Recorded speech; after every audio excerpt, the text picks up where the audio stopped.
You said that one of the reasons you went into documentary film is to tell true stories, and that often true stories are like more interesting and unpredictable than fiction.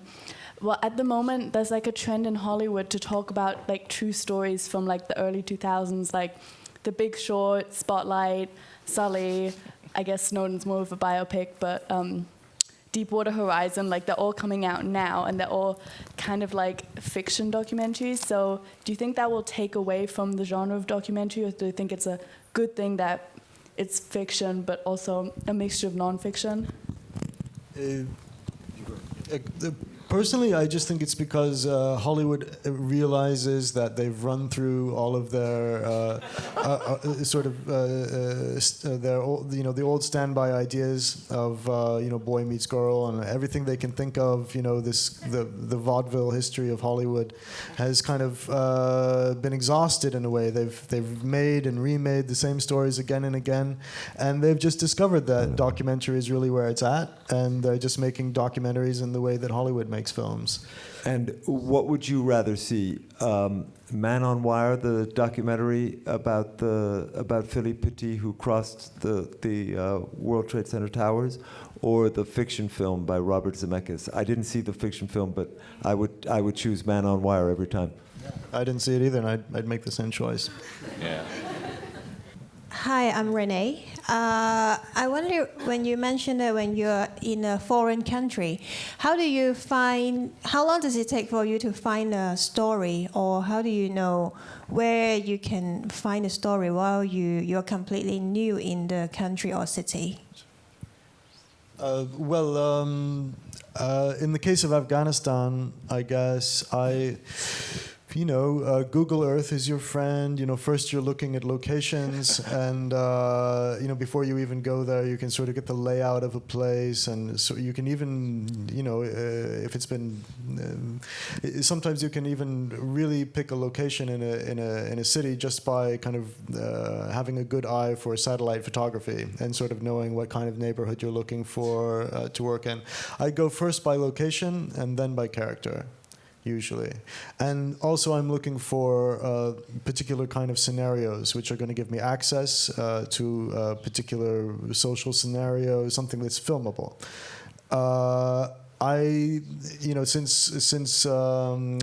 Since Iran, I knew I was looking for a situation like a school or a hospital or an orphanage, something where there's a repeating group of people who are always there, working there, or they're studying there, or whatever it is, so they live there, and yet it's not necessarily, because it's the Muslim world and it's really delicate to film inside someone's house, for example, and it's just not something that you can do day after day for years at a time. You need something where you're going to have access to ordinary people, and it's going to be, it's not going to be on the street. It's going to be some enclosed space with multiple characters, and there's a kind of system of rules. So, I got to Afghanistan, and I looked at 8 different schools. I looked at 3 different hospitals and the largest government orphanage, and I eventually decided on one of the schools. It took 6 months. I didn't know that James searched stuff on Google Earth before he picked his locations, but I'm not surprised. He and I belong to the same internet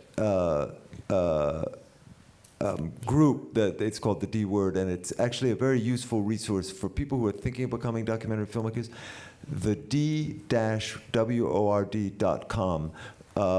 And it's a wonderful place where people can support each other and learn different things. But anyhow, so he would send these pictures of the shots he was taking in Afghanistan, and we were talking, and we actually were sort of arguing a little bit about lighting and natural light versus putting in lights and so forth. But I will tell you a story, which is that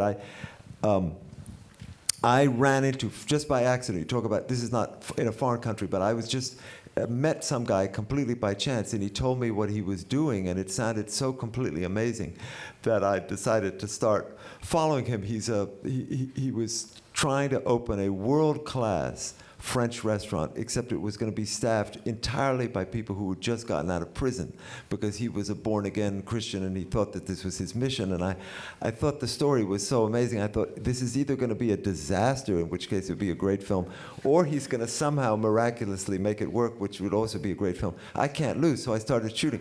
But about 6 weeks in, and I was filming it myself, and it took me a long time, and I suddenly realized his kitchen, where all the action is really ugly, the restaurant. And it was too late. By then I'd already shot a lot, and I was pulled into the story. But like, there was just, you could have the greatest cinematographer in the world. You weren't going to really get incredible shots in that. And I thought, James has all the luck. He's in Afghanistan with these like crumbling, beautiful houses and this low winter light coming in and all this stuff. I was really angry. Now I realize it's not an accident. He before he even meets anybody, he's already decided, let's see, it's southern light.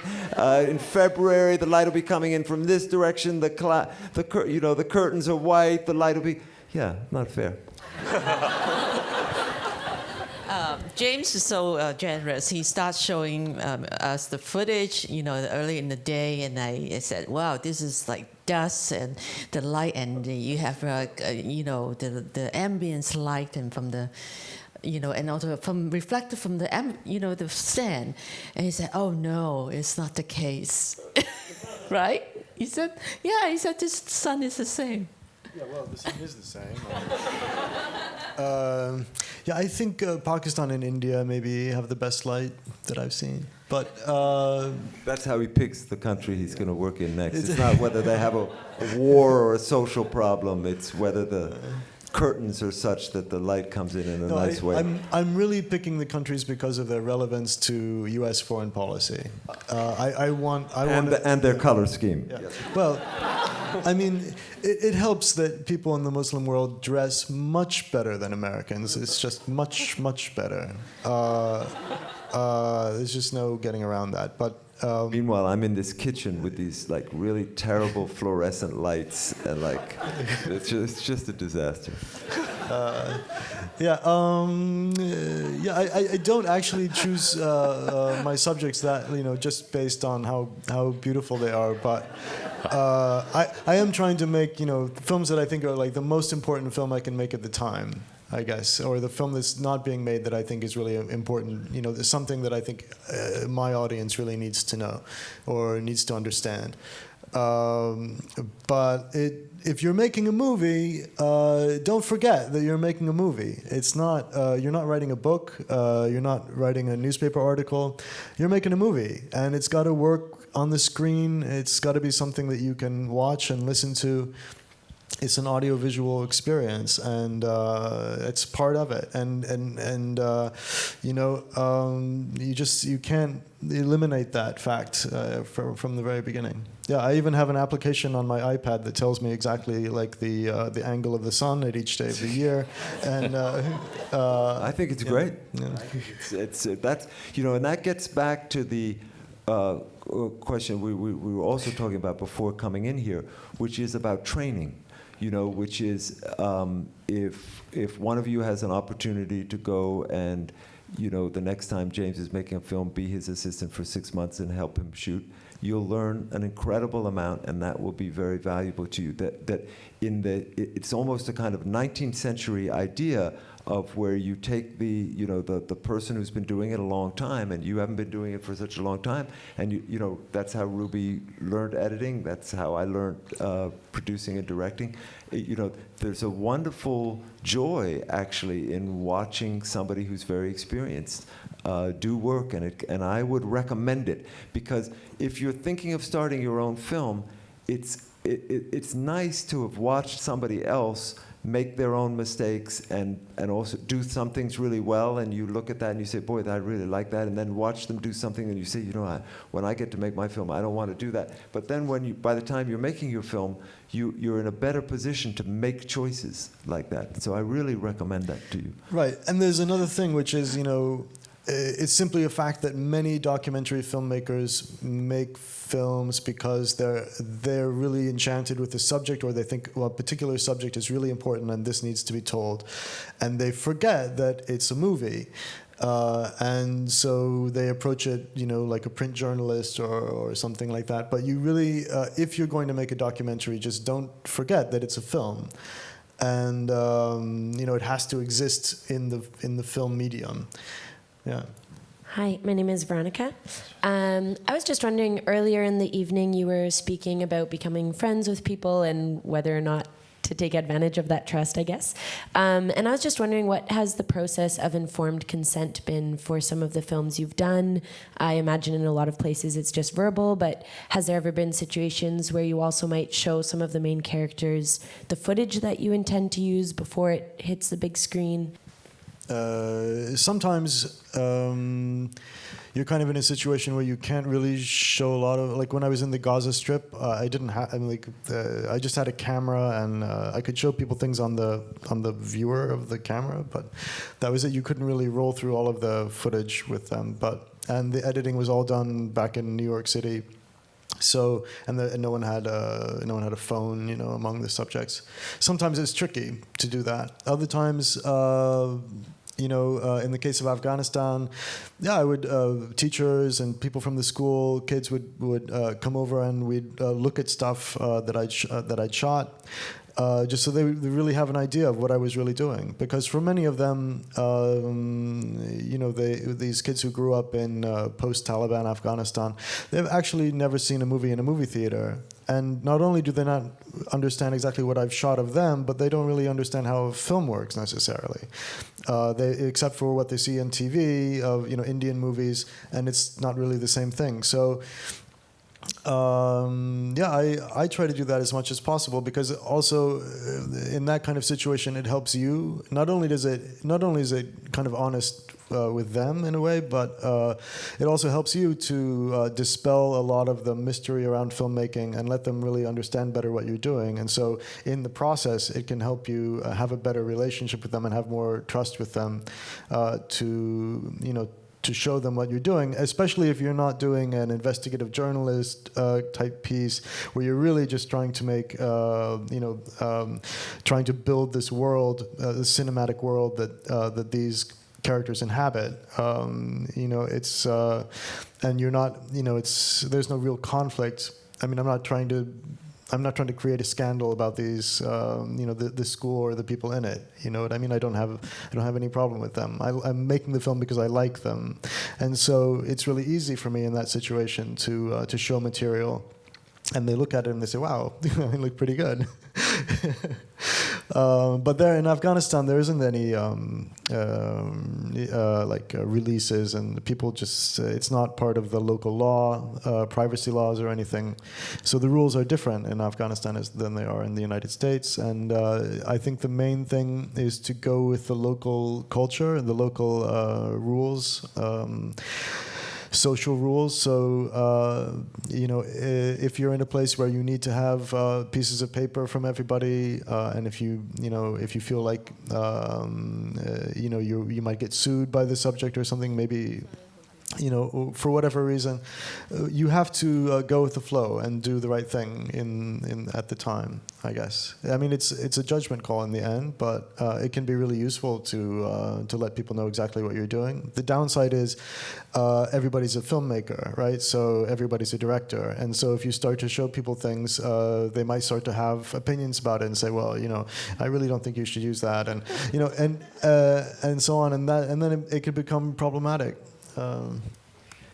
Hi, my name is Sharon, and thank you for sharing your insight. My question is, when you make a film, do you have the impact that you want to make in mind? And if you do have an impact, then do you think of a target audience as to how to make the greatest impact? Do you want to go for that? Well, I always imagine an audience, I guess, when I'm making a film. I mean, I don't really have a necessarily super clear picture of exactly what they look like sitting out there, watching the movie. But I kind of have this idea that, in my case, I'm making films in a foreign language. They should be someone who can read subtitles, and someone who likes movies, I guess. But you're making a film. In the end, I'm making a film that I want to see in a movie theater. I'm trying to make the film that I would like to pay money to go see in a movie theater, and that I wish everyone were seeing in a movie theater. Like, that's what I'm setting out to do. Also, in documentaries, sometimes you get this feeling like maybe really the appropriate audience to be thinking about is not the audience now, but the audience of the future. It's kind of more exciting, right? To think about the audience like 50 years from now. After all, it's a documentary. It's like a document, right? It sits around on a shelf somewhere, Library of Congress, 35 millimeter reel. It's going to last for 100 years, and by that time they're going to have some even more longevity, like long-lasting medium on which you can transfer this film. So if you do it well enough and you make a film which is kind of viewed as something which should be preserved and should be archived and should be transferred from one medium to another, maybe your audience, your primary audience, hasn't even been born yet. I like to think about that. That's an enormously ambitious idea to say, I want a film that people are going to look for 50 years from now, and I think that's a wonderful goal to set for oneself.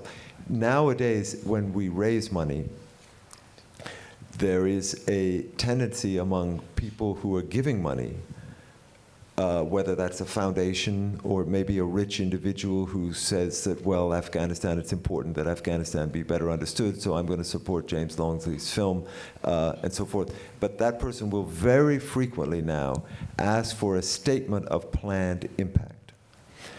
And I am very ambivalent about this practice, but it is becoming extremely common. That idea of a statement of planned impact, that before you even go shoot something, you have to have an idea of sort of what that future impact will be. Does that detract from the actual on location sort of restructuring, of what your film is going to become? Is it possible to even know in advance what that impact could be? And also, is there any legal obligation for you to let's say you don't hit all those points, can your donor hold you responsible for that as well? I don't know. I think the biggest danger is that it can start making you think institutionally rather than thinking creatively and journalistically. It's a very different mindset. When you're in partnership with 3 different organizations, are you still really just trying to find the story, or are you trying to please different partners? I understand why people are doing that, because they're saying to themselves, I have money to give out, and I want to invest that where it's going to produce results. I think that there's a certain kind of advocacy film where I still don't even think with an advocacy film you can really promise that kind of impact, but you can be perhaps more likely to do it. But in my opinion, the best documentary film is free of those kinds of calculations. But I'm not sure that I'm in a majority. I probably am in a majority on this thing, but there are a lot of documentary filmmakers who really have bought into the idea that their job is to produce measurable change. Right. I think there are a lot of ideas that a lot of documentary filmmakers and people who fund documentaries and foundations that support documentaries have bought into that are just plain wrong. But that's kind of another. That would be one of them. Well, yeah, I think the whole idea of let's be able to measure everything. Let's measure impact. I don't think you can measure impact. I mean, you can measure clicks. You can measure ticket sales. You can, but you can't measure the impact of a film. You can't measure it. And it's just that the people who are funding documentaries now, they're all these as I call them, the new Medicis. There are these billionaires, these people from the business class who got to where they are, and they are now in a position to fund documentaries because they think like that, because they're business people who are always measuring the impact of things, and it's always measured in money. And that's just a mistake, because the whole point of films isn't about money and business and that kind of stuff. It's the whole point of films is films are films are in your mind. It's not related to money.